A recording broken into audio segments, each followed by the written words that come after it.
and on the humanitarian crisis. Well, let's bring in UNICEF's spokesperson, Tess Ingram. She is on the ground inside Gaza. And Tess, thank you very much for being with us. This is really important for us to cover, and we're glad that you're helping us out. So first, tell us what you're seeing in the region. You're there. We hear about how dire it is. Just tell me what it's like. Well, let me paint a picture for you. When you walk through Rafah, you can see and hear and smell the war. It's everywhere. It's inescapable. And I was here in January, and it feels even more visceral now. It's loud. You could see the exhaustion on people's faces, and everyone that I speak to, particularly parents, talk to me about how terrified they are about the fighting descending on them here in Rafah. It's been almost 6 months of unending terror, and they are just battling every single day to survive. And thank you for that, Tess. The whole world is watching, obviously, but we're grateful for you being on the ground there, the work that you do, and being able to talk to us. One of the 7 aid workers killed in the deadly Israeli strike was Zomi Frankom. Her co-worker released a statement saying, quote, her spirit of service embodied the greatest aspects of humanity. Last year, ABC News spoke with Frankom while she was helping people in the devastating earthquake in Morocco. And I just want to play a little clip of that interview to give us a sense of what people are doing to try to help and the risks they're taking. What kind of resources is World Central Kitchen providing to those affected right now? So we are providing food and water to those cut-off communities. We have also been fortunate enough, because we are using air assets to, as we come in, obviously we are loaded up with food and water, and empty helicopters have also been assisting with medical evacuations, which has been a really wonderful side of what we do. All right, so that gives us a sense of who she was and what she was trying to do in Morocco, what you're all trying to do there on the ground in Gaza. What is your assessment of whether or not there's actually a way to protect aid workers delivering this increasingly critical humanitarian assistance, given the way Israel's prosecuting the war? Look, there is a way to protect humanitarian workers and other civilians, and it's called international humanitarian law. And that is what we are calling on the parties to the conflict to respect.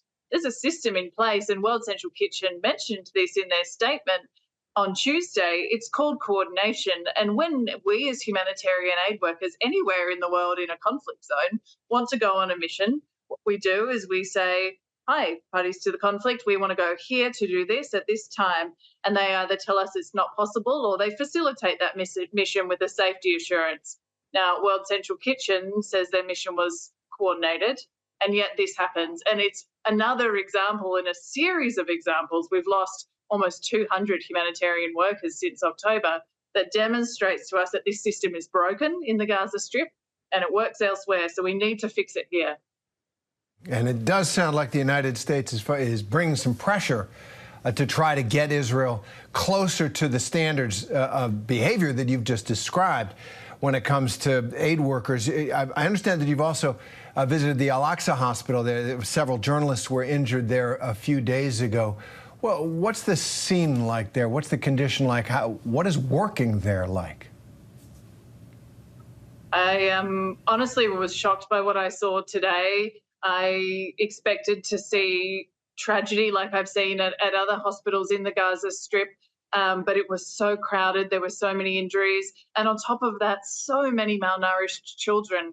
I met a 7-year-old boy called Omar who's just come down from the north 48 hours ago. He was brought by his grandmother because he happened to be separated from both of his parents. He had been stuck in the north on his own and eating grass. And he was so sick and in so much pain. And thankfully, the doctors there think he'll make a full recovery. But he is one of hundreds of children they said that they're treating for malnutrition at the moment. About 90% of the children they admit are coming in with malnutrition. And this has to be unacceptable, particularly when the aid is just a few kilometres away, as is the nutrition treatments that we have that can save children's lives. So it's just heartbreaking. He's eating grass. famine conditions, as you say, with food just a few miles away.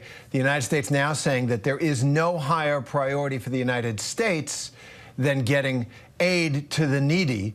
That is a shift in not just tone, in actual policy. And I want to ask you also about the work, before we move to that, about the Women's Center in Rafah that we've heard about. Talk about conditions there, and is that center preparing for the Israeli Defense Forces coming in?